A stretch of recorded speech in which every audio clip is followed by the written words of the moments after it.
What is up, all my fellow weebs and weebettes? It is I, AnimeALX, back again with another Monster Hunter Rise build guides. Today we are checking out the best builds before Sunbreak for Charge Blade. Now, there are two Charge Blade builds that I am going to show you. The first of which is the artillery build, and my dog is like in the way, so I can't even show you like what the Charge Blade looks like, but the Charge Blade that we're using for this first build is the Akaiji Immortal, which is Rajang's Charge Blade. It comes with a whopping 240 attack, green sharpness, 16 hits of thunder, impact files, 0% affinity, which is actually quite strange since Rajang weapons usually have some form of negative affinity. You get no slots, and your rampage slots that we are using is dulling strike, so we could basically have more attack on our green sharpness. I have kind of figured something out. We aren't using Mind's Eye in this build, so you might bounce off of stuff, but like the purpose of this whole build is just to spam out like counter peak performance into Sades. So this hence why we named it the Sade Spam build. Anyways, as you see, this build will not this build is all about pure unadulterated raw damage. You don't need any crit, you don't need Wex, you don't need crit boost, crit eye, all that. Throw it out.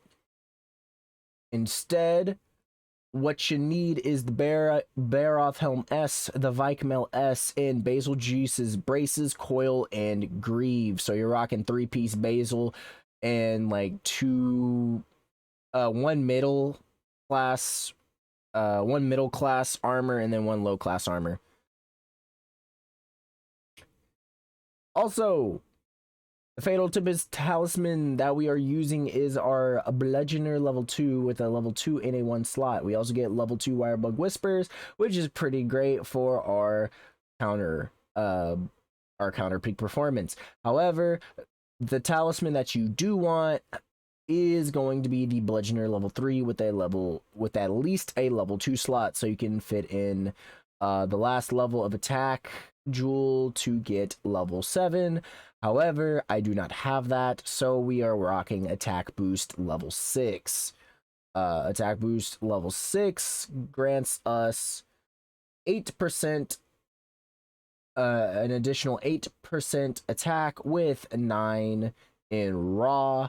I would also like to say the reason why we are using level 6 attack boost and level 3 offensive guard is because offensive guard gives us plus 15% attack increase while activated, and since we're using counter peak performance and guarding a lot with the Charge Blade, we can proc this constantly or consistently, and that will give us 23% damage increase in our Charge Blade or say damage, instead of taking 10% from level 2 Guardian, Jewel 3s, and 10% from attack Jewel 7s, and getting just 20% damage increase with bonus 10 in raw, instead of getting bonus 9 in raw and getting 23% damage increase. Anyways, I just wanted to explain the math behind that, and what you will need for this build, decos wise, will be a whopping 4 to 5 attack jewel 2s.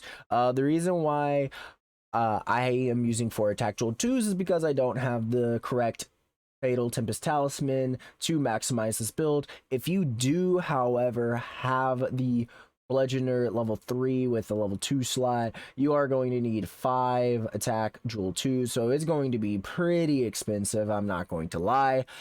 You also need 2 Guardian jewel 3s for offensive guard 3. You need 1 artillery jewel 2, and you will need, depending on your talisman, 1 level of blunt, so 1 blunt jewel level 2, and but however, you might not need that if you have the correct talisman, and you'll need either 2 to 3 grinder decorations. The third grinder decoration is going to have to be put in your talisman. So if you have an extra 1 slot, just put in the grinder jewel. If not, then you're going to have to just suck it up with speed sharpening level 2 and then just eat for Dongo sharpener. Our skills that we get are attack boost level 6, bludgeoner level 3, offensive guard level 3, artillery level 3, speed sharpness level 3, and we have load shells level 2 for more file capacity. And for our defensive skills, we have like guard level 2, wirebug whisper level 2. Well, that's more of a utility skill. And guard up level 1 and defense boost level 1, which is going to give us enough defenses just to normally shield stuff. But usually you're just gonna start spamming out your counter peak performance, so your guard skills kind of just take a back seat.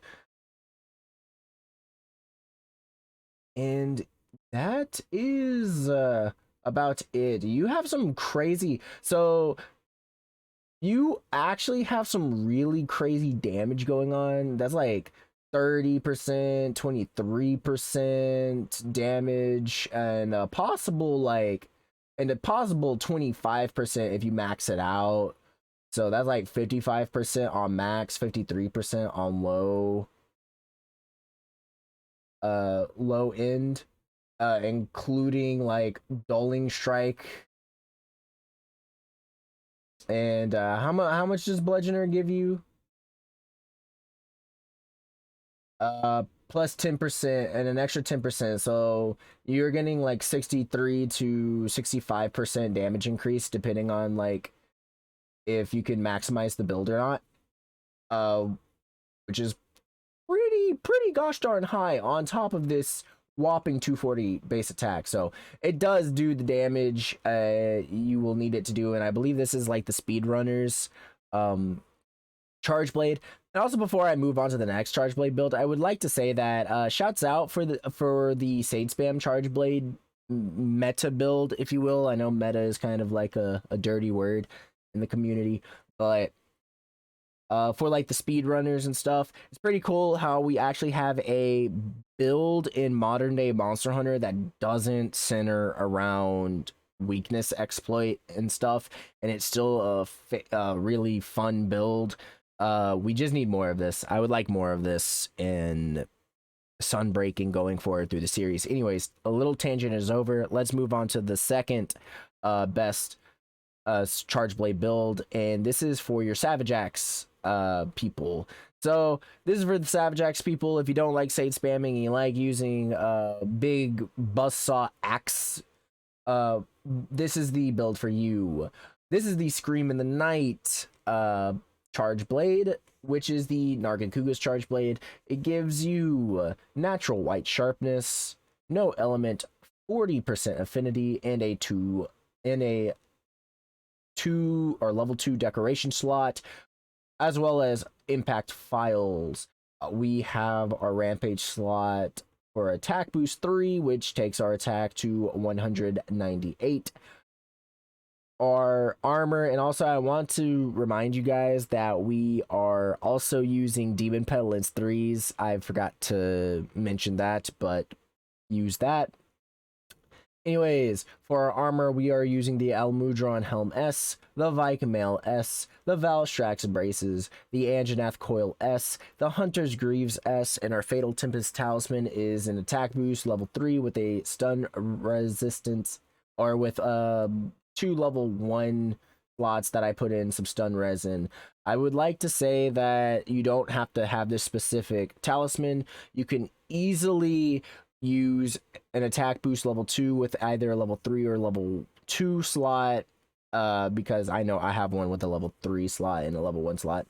And all you have to do is just fit in an extra level of attack boost, and then you'll have this build completed. The level 2s are not level 2, but the 2 level 1 slots in this talisman are just extra slots. I just fitted them with steadfast jewels. This isn't necessary. It's just a really nice utility jewel that I had the room for. If you have the room for it, you can either use brace jewels, bombardier jewels, free meal jewels, satiate jewels as they're called, or whatever you want. but I decided to go Steadfast Jewels in this build because it mixes well with the Hunter's Greaves S and gives us stun resistance level 3. And who doesn't want all of their skills to be maxed? You know, it's just a nice sight. Anyways, for the decorations, you'll need 3 Mastery Jewel 2s, which are fairly hard to get and expensive. You need 1 Quick Switch Jewel 2. You need 3 Critical Jewel 2s. You need 1 Tenderizer Jewel 2, and 3 Grinder Jewel 2, or in 3 Grinder Jewel 1s. Keep in mind, if you do not have the exact talisman that I have, once again, just try your best and get an attack boost level 2 attack boost level 2 talisman with a level 2 decoration slot, and make 1 attack boost level 1 decoration so you can have attack boost level 7. This build will give you attack boost level 7, crit boost level 3, weakness exploit level 3, master's touch level 3, stun resistance level 3, speed sharpening level 3, and also I would like to asterisk stun resistance. That's it only if you can fit in the rest of the levels for stun res, and if you do choose to do that. And you also get rapid morph level 3. This is going to be again for your savage axing, so you basically are going to switch into savage axe from your sword and shield mode, and that will proc rapid morph, which will give you 20% more damage on top of the 30% damage increase from attack. Not 30% damage increase on top of the extra 10% damage increase from attack boost 7, giving you 30% damage on top of the critical boosts for extra 40% damage on critical hits, which you'll have 90 affinity with this build, so you'll most likely hit a crit, and you will be getting upwards to 70% extra damage with this build. And you'll also be able to go into your Savage Axe form faster thanks to Rapid Morph. With all that being said, that is it for these 2 lovely builds. And before I sign out of here, I would like to make a disclaimer. The reason why I did not use any elemental or ailment charge blades is mainly due to the fact that they are very hard to build around, due to the fact that you need an abundance of level 1 skills for elemental damage, and how you also need several other skills such as weakness exploit, crit boost, and rapid morph, or artillery, stuff like that. So it's just a little bit too much to fit into a competent build, to the point where it's really just not worth it, and you can just have the same effects using both these 2 builds. I just wanted to let you know that. With all that being said, hope you guys enjoyed. Be sure to check out my previous build videos and check out my future build videos. And with all that being said, peace out, all my fellow weebs and weebettes.